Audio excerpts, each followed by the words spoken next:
Hello everyone, welcome back to my channel Learn Biology in Easy Way.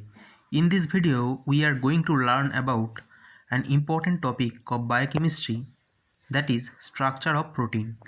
Proteins are the polymer of L-alpha amino acids. The structure of proteins is rather complex, which can be divided into four levels of organization. First, primary structure, second, secondary structure, third, tertiary structure, and fourth, quaternary structure. First, primary structure.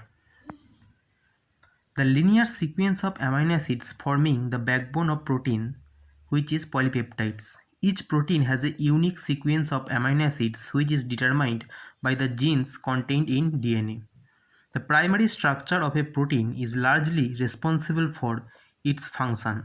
A vast majority of genetic diseases are due to abnormalities in the amino acid sequences of proteins. That is, changes associated with primary structure of protein. When the amino group of an amino acid combines with the carboxyl group of another amino acid, a peptide bond is formed. Peptides containing more than 10 amino acids are referred to as polypeptides. This is the structure of primary protein. Next, secondary structure.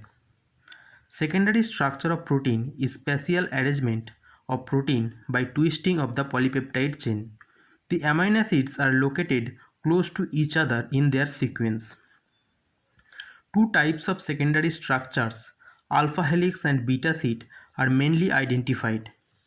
Indian scientist Ramachandran made a significant contribution in understanding the spatial arrangement of polypeptide chains.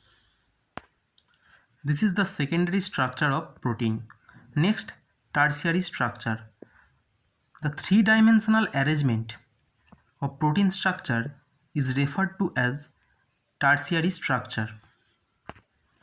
It is a compact structure with hydrophobic side chains held together while the hydrophilic groups are on the surface of the protein molecules. This type of arrangement ensures stability of the molecule.